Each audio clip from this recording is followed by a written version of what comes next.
Hi everyone. तो ये class 11 की पॉलिटी की बुक का चैप्टर नंबर 10 है।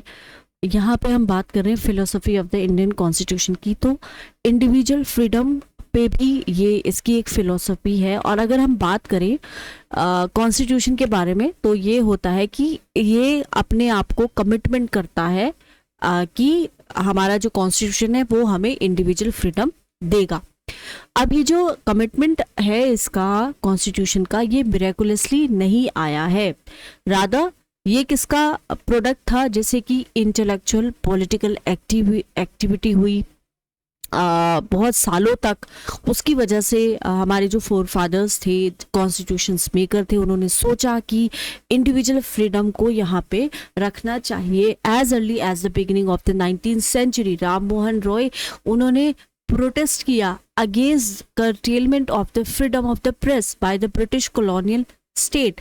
तो वहां पे क्या होता था, जब ब्रिटिशर्स आए हमारे देश में तो उन्होंने प्रेस को क्या कर दिया, उनकी जो राइट्स होती है उनसे राइट्स छीन ली। तो उन्होंने एक अपनी लड़ाई लड़ी ब्रिटिश कॉलोनियल स्टेट्स में कि आप प्रेस को फ्रीडम दो। और जो रॉय थे उन्होंने कहा कि state responsive to the needs of individuals must provide them the means by which their needs are communicated। जो state responsible है अपने लोगों की needs के लिए, उसको वो तरीके भी पहुंचाने चाहिए जिससे उनकी नीड्स को वो कम्युनिकेट कर पाए। अब जैसे कि जो प्रेस है, जनता कुछ कहना चाहती है, सरकार से किसके माध्यम से कहेगी प्रेस के माध्यम से। जैसे आजकल सोशल मीडिया का ज़माना है, तो ये जो आइडियाज़ हैं, आप अपनी जो डिमांड है वो बहुत ही इजीली आप गवर्नमेंट को बोल सकते हैं। So likewise Indian continue to demand a free press throughout the British rule. It is not surprising therefore that कि जो फ्रीडम ऑफ प्रेस है एक हमारे कॉन्स्टिट्यूशन का इंटीग्रल पार्ट है। तो ये फ्रीडम है। सो आर्बिट्ररी अरेस्ट जैसे है, पहले ब्रिटिशर्स जो थे किसी को भी अरेस्ट कर लेते थे और उन पे इल्ज़ाम लगा देते थे कुछ भी, तो ये आर्बिट्ररी अरेस्ट से भी हमें फ्रीडम देता है। जैसे कि हमने पढ़ा था इनफेमस रोलेट एक्ट के बारे में। नेशनल मूवमेंट अपोज सो वेहेमेंटली। तो वहाँ पे जो नेशनल मूवमेंट था उसको ब्रिटिशर्स ने बहुत ज़्यादा अपोज किया एंड उससे क्या था, जो बेसिक फ्रीडम थी उसको भी डिनाई किया। एंड इंडिविजुअल फ्रीडम जैसे कि फ्रीडम ऑफ कंसाइंस, ये भी हमारे लिबरल आइडियोलॉजी का पार्ट है। इस बेसिस पे हम ये कह सकते हैं कि इंडिया का कॉन्स्टिट्यूशन एक लिबरल स्ट्रॉन्ग कैरेक्टर को दर्शाता है। So in the chapter on fundamental rights हमने पढ़ा था कि कैसे कॉन्स्टिट्यूशन इंडिविजुअल फ्रीडम को वैल्यूज देता है। It might be recalled that over 40 years before the adoption of the constitution, every single resolution, scheme, bill and report of the Indian National Congress mentioned individual rights, not just in passing but as an non-negotiable values। तो Indian National Congress ने कहा था bill हर एक जो resolution pass हुआ, हर एक जो scheme पास हुई, तो वहाँ पे इम्पोर्टेंस दी गई इंडिविजुअल राइट्स को कि ये एक ऐसा एक मुद्दा है जिसको हम नेगोशिएट नहीं कर सकते and it is very much important. Social justice की अब बात करते हैं। इंडियन कॉन्स्टिट्यूशन लिबरल है, इसका मतलब हम ये नहीं कहते वेस्टर्न सेंस में। पॉलिटिकल थ्योरी की जो बुक है उसमें आप और ज़्यादा पढ़ेंगे लिबरलिज्म का मतलब क्या होता है, इसका क्या आइडिया होता है। क्लासिकल लिबरलिज्म की अगर हम बात करें तो ये क्या करता है, इंडिविजुअल राइट्स को ज़्यादा प्रिविलेज देता है over demands of social justice and community values से ज़्यादा इंडिविजुअल राइट्स पे ज़्यादा फोकस यहाँ पे किया जाता है। लिबरलिज्म ऑफ इंडियन कॉन्स्टिट्यूशन बहुत इस वर्जन से दो तरीके से डिफर करता है। पहले सोशल जस्टिस को लिंक है। बेस्ट एग्जाम्पल इसका अगर हम बात करें, ये रिजर्वेशन का जो प्रोविजंस हुआ है शेड्यूल कास्ट के लिए, शेड्यूल ट्राइब्स के लिए, और कॉन्स्टिट्यूशन में ये मेंशन्ड है। हमारे जो कॉन्स्टिट्यूशन मेकर्स थे वो ये बिलीव करते थे कि अगर हम राइट टू इक्वालिटी देते तो ये उतना इनफ नहीं होगा। जो एज ओल्ड इनजस्टिसेस से हमारी सोसाइटी उस टाइम पे सफ़र कर रही थी, एंट्रेंच इनइक्वालिटी थी, कास्टिज्म बहुत ज़्यादा था। तो इस चीज़ को ख़त्म करने के लिए उन लोगों ने क्या कहा कि हम रिजर्वेशन दे देते हैं, एंड रिजर्वेशन को इसी वजह से रखा गया ताकि जो लोअर क्लासेस हैं उनको भी इक्वल अपॉर्चुनिटीज उनको मिले। स्पेशल कॉन्स्टिट्यूशनल मेजर्स भी उनकी भी ज़रूरत थी ताकि उनके इंटरेस्ट को एक जगह दी जाए। Therefore constitution makers provided number of special measures ताकि जो शेड्यूल कास्ट के जो इंटरेस्ट है एंड शेड्यूल ट्राइब्स के जो इंटरेस्ट है उनको भी प्रोटेक्ट किया जाए, जैसे कि लेजिस्लेचर्स में भी रिजर्वेशन रखा सीट्स का। कॉन्स्टिट्यूशन ने पब्लिक सेक्टर जॉब्स में भी इनको गवर्नमेंट में भी रिजर्वेशन दिया। इंडिया के लिबरलिज्म की अगर हम बात करें, दो स्ट्रीम्स होती हैं। पहला स्ट्रीम शुरू होता है राम मोहन रॉय के साथ, वो इम्पोर्टेंस देते हैं इंडिविजुअल राइट्स को ज़्यादा, पर्टिकुलरली औरतों की राइट्स के लिए, क्योंकि इन्होंने औरतों के लिए बहुत सारी आवाज़ें उठाई थी। Second stream included thinkers like जैसे केसी सेन थे, जस्टिस रेनाडे थे, स्वामी विवेकानंद थे। तो ये सोशल जस्टिस पे बात करते थे विद इन ऑर्थोडॉक्स हिंदुज़म। उस वक्त जो हिंदुज़म में इतनी ऑर्थोडॉक्सी थी तो वहाँ पे उसकी वजह से जो सोशल इनजस्टिस हो रहा था उसके अगेंस्ट इन्होंने आवाज़ उठाई। Such a reordering of Hindu society could not have been possible without liberal principle, K M. Panikkar ने कहा था। Respect for diversity and minority rights. अब हमारा जो इंडिया का जो कॉन्स्टिट्यूशन है उसकी एक ब्यूटी ये है कि एनकरेज करता है इक्वल रेस्पेक्ट कम्युनिटीज के बीच में। सो ये इजी नहीं था हमारी कंट्री में पहले बिकॉज कम्युनिटीज जो है do not always have a relationship of equality. अगर आप अभी भी देखो अपनी कम्युनिटी पे आप नज़र दौड़ाओ तो आप भी अभी देखोगे कि इक्वालिटी को कहीं ना कहीं अगर हम देखें प्रैक्टिस नहीं कर रही हैं जितना हमारे फोर फादर्स ने सोचा था कि इक्वालिटी पूरी तरह से सोसाइटी से ख़त्म हो जाएगी। अभी भी बहुत सारी इनइक्वालिटीज़ हैं हमारी सोसाइटी में। They tend to have hierarchical relationship with one another. Caste के अगर हम केस में देखें तो अभी भी हायरार्की है। सेकंड, जब ये कम्युनिटीज़ अपने आप को इक्वल देखती हैं तो ये राइवल्स भी बन जाती हैं। जैसे कि रिलीजियस कम्युनिटीज़ में अगर हम देखें तो ह्यूज चैलेंज था हमारे कॉन्स्टिट्यूशन मेकर्स के लिए कि हमें कैसे कम्युनिटीज़ को इन लिबरल बनाना है उनके अप्रोच में और एक इक्वल रेस्पेक्ट फोस्टर करना है उनके बीच में under existing conditions of hierarchy और इंटेंस राइवलरी। सो ये पॉसिबल था कॉन्स्टिट्यूशन की वजह से। सो it would have been very easy to resolve this problem by not recognizing communities at all as most Western liberal constitution do. But this would have been because Indians are attached to communities more than others. अपनी communities से Indians का आपने देखा होगा attachment ज़्यादा होता है, religion से ज़्यादा attachment होता है। जैसे कि हर एक कम्युनिटी के अपने कस्टम्स होते हैं, कुछ ट्रेडिशंस होते हैं, कस्टम्स एंड लैंग्वेज जो शेयर करते हैं कम्युनिटीज़ के मेंबर, जिसकी वजह से वो एक दूसरे से अटैचमेंट को फील करते हैं। फॉर एग्जांपल अगर हम बात करें इंडिविजुअल्स की फ्रांस में, जर्मनी में, तो लिंग्विस्टिक कम्युनिटी को बिलोंग करते हैं और डीपली उसके साथ अटैच भी है। सो हम डिफरेंट क्यों हैं? Why we Indians are different from western countries is that we have more openly acknowledge the value of communities. More importantly India एक लैंड है जहाँ पे मल्टीपल कल्चरल कम्युनिटीज है। जर्मनी और अगर हम फ्रांस की बात करें तो उनके जर्मनी फ्रांस की अगर हम बात करें तो उनसे अगर हम अपने आप को कंपेयर करें तो हमारे पास बहुत ज़्यादा लिंग्विस्टिक कम्युनिटीज़ भी है, रिलीजियस कम्युनिटीज़ भी है।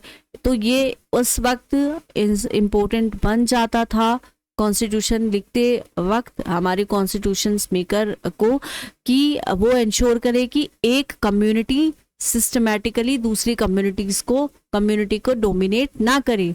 तो उन्होंने इस चीज़ को मैंडेटरी बना दिया हमारे कॉन्स्टिट्यूशन में कि कम्युनिटी की कम्युनिटी बेस्ड जो राइट्स हैं उनको रिकॉग्नाइज करें।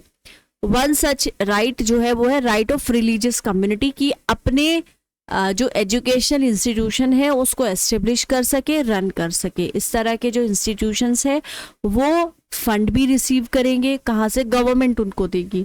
तो ये प्रोविजंस बताता है कि इंडिया का कॉन्स्टिट्यूशन रिलीजन को एक मेयरली प्राइवेट मैटर, जो इंडिविजुअल किसी भी इंडिविजुअल का प्राइवेट मैटर नहीं यहाँ पे कंसर्न कर रहा हमारा कॉन्स्टिट्यूशन। सेक्युलरिज्म की बात करें, सेक्युलरिज्म का वर्ड होता है कि इंडिया सेक्युलर स्टेट है, मतलब किसी भी रिलीजन को बढ़ावा नहीं देता है widely openly, as treating religion as only a private matter. So that is to say they refuse to give religion public official recognition नहीं मिला है। Does this mean that India का कॉन्स्टिट्यूशन सेक्युलर नहीं है? This does not follow. Secular initially mention था, Indian constitution has always been secular. Main stream western concept अगर हम देखें इसकी, तो उसमें सेक्युलरिज्म का मतलब होता है mutual exclusion of a state and religion in order to protect values such as individuals' freedom and citizenship rights of individuals. Again, this is something that you will learn more about in political theory. Mutual exclusion का मतलब होता है religion and state को एक दूसरे से दूर रहना चाहिए from the internal affairs of one another. The state must not intervene in the domain of religion. Religion likewise उसको भी स्टेट की पॉलिसी को डिक्टेट नहीं करना चाहिए, या फिर जो स्टेट का कंडक्ट है उसको इन्फ्लुएंस नहीं करना चाहिए। तो दूसरे वर्ड्स में अगर हम बात करें, इसका मतलब हो जाता है म्यूचुअल एक्सक्लूजन का, कि religion and state must be strictly separated. अब आप मुझे बताएं कमेंट सेक्शन में कि हमारे भारत में आपको क्या क्या चीजें अच्छी लगती है। लाइक इंडिया एक सेक्युलर स्टेट है, बिल्कुल इंडिया सेक्युलर स्टेट है, इंडिया ने किसी भी रिलीजन को ओपनली डिक्लेयर नहीं किया है, एंड सभी जो रिलीजन है वहां पे उनको हमारे कॉन्स्टिट्यूशन ने इक्वल इंपॉर्टेंस दी है। So what is the purpose behind strict separation? क्यों हमारे कॉन्स्टिट्यूशन में इसको अलग रखा गया? सो ये इसलिए रखा गया ताकि जो फ्रीडम है इंडिविजुअल्स को उसको सेफगार्ड कर सके। स्टेट्स जो कि ऑर्गेनाइज्ड रिलीजन्स को सपोर्ट करेगा, अगर कोई स्टेट है जो कि सिर्फ ऑर्गेनाइज्ड रिलीजन्स को सपोर्ट करेगा, उनको ज्यादा पावरफुल भी बनाएगा। जब रिलीजियस ऑर्गेनाइजेशन रिलीजियस लाइव्स को कंट्रोल करना शुरू कर देते हैं, जब वो डिक्टेट करना शुरू कर देते हैं कि कैसे अब गॉड को रिलेट करना है और how they should pray, individuals के पास ऑप्शन हो जाता है कि वो टर्न करे टू द मॉडर्न स्टेट, ताकि उनकी जो रिलीजियस फ्रीडम है उसको प्रोटेक्ट किया जाए। But what help would state offer them if it has already joined hands with these organisation? अगर भाई स्टेट ही हाथ उनके साथ मिला ले ऑर्गेनाइजेशन के, तो क्या एक्सपेक्ट कर सकते हैं, आप ही बताइए। ओके, सो रिलीजियस फ्रीडम को, इंडिविजुअल्स की रिलीजियस फ्रीडम्स को प्रोटेक्ट करने के लिए स्टेट को हेल्प नहीं करनी चाहिए रिलीजियस ऑर्गेनाइजेशन को, but at the same time state should not tell religious organisation कि उनको अपने अफेयर्स को कैसे मेंटेन करना है। That can take away religious freedom. That state must therefore not hinder religious organisation either. In short, state को ना तो सपोर्ट करना है रिलीजियस ऑर्गेनाइजेशंस को, रिलीजन्स को भी, ना उनको हिंडर करना है। Instead not religious organisation, religions को। Instead they should keep themselves at an arms length from them. This has been the prevalent western conception of secularism. तो ये वेस्टर्न कॉन्सेप्ट है सेक्युलरिज्म की, इस तरह से सेक्युलरिज्म को प्रैक्टिस किया जाता है। अगर हम देखें कंडीशंस इंडिया में were different, and to respond to the challenge they posed, makers of the constitution had to work out an alternative conception of secularism. They departed from the western model in two ways and for two different reasons.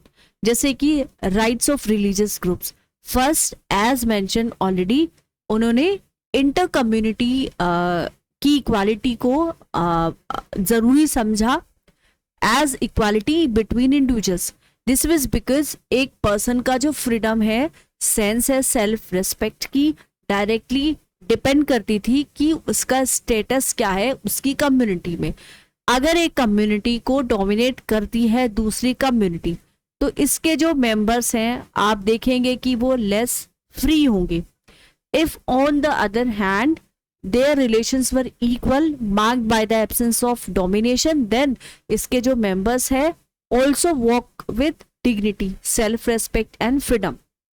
Thus Indian Constitution grants rights to all religious communities such as कि वो अपना education institutions को establish कर सकते हैं, उनको maintain कर सकते हैं.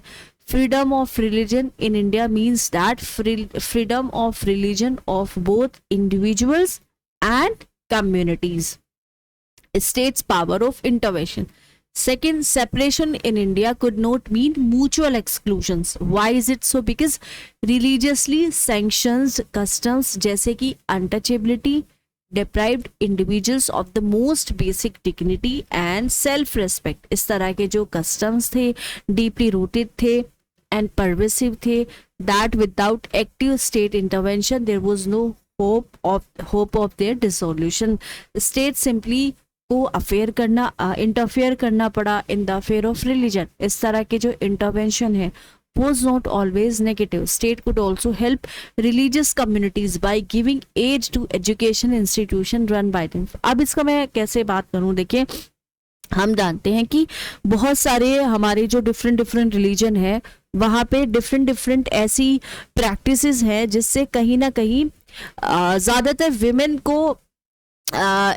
विमेन के साथ बहुत ज़्यादा भेदभाव होता है. उनको तो कहीं ना कहीं हम कह सकते हैं कि दबाने की कोशिश की जा सकती है. अब जैसे हम देखें हिंदुज़म में प्रैक्टिस होती थी सती प्रथा. तो सती प्रथा में क्या होता था, जब एक स्त्री का हस्बैंड उसकी डेथ हो जाती थी तो उसको भी चिता के साथ मरना पड़ता था. अब ये कौन सा न्याय है?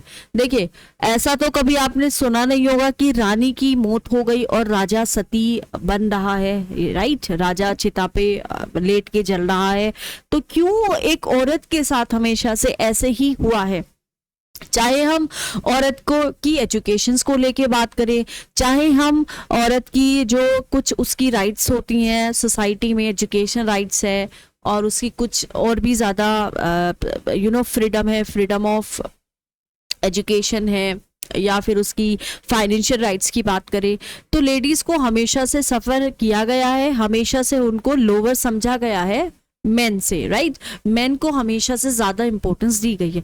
अगर हम बात करें इस्लाम में, तो इस्लाम में या किसी भी और मज़हब में, देखिए मेरा जो ये कमेंट है, मेरी जो बहुत सारे लोगों को ये ऑफेंड कर सकती है, बट देखिए पर्दे के नाम पे उनको लेडीज को इतना ज़्यादा दबाया जा रहा है कि उनको घर से बाहर भी नहीं निकलने दिया जाता है.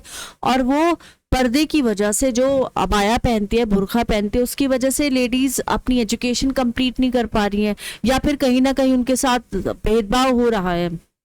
तो मोडेस्ट होके भी पर्दा किया जा सकता है, ये मेरा खुद का विचार है. तो इंसान जब यहाँ पे आया है, इस दुनिया में रह रहा है, तो उसको वक्त के साथ साथ चेंजेस करने चाहिए. अब कुछ ऐसी रिलीजन के नाम पे हम कुछ ऐसी चीज़ें थोप दे जिससे कि वो मेंटल प्रेशर दे रहा है, डिप्रेशन दे रहा है एक इंडिविजुअल को, तो वो चीज़ बिल्कुल भी सही नहीं है. अब अगर हम इनइक्वालिटी की बात करें, तो इनइक्वालिटी में क्या होता है कि जो लोअर कास्ट के लोग हैं उनको अपर कास्ट के लोग इम्प्योर समझते हैं, राइट. तो इसका तो कोई लॉजिक ही नहीं है, क्योंकि हर एक जो ह्यूमन बीइंग है वो सेम तरीके से पैदा हुआ है. तो ऐसा कैसे हो सकता है सोसाइटी में कि एक को बहुत ज्यादा पवित्र समझा जाता है और दूसरे जो लोग हैं उनको अपवित्र समझा जाता है? तो ये जो इनइक्वालिटी है ये हमारे माइंड की ही देन है, राइट.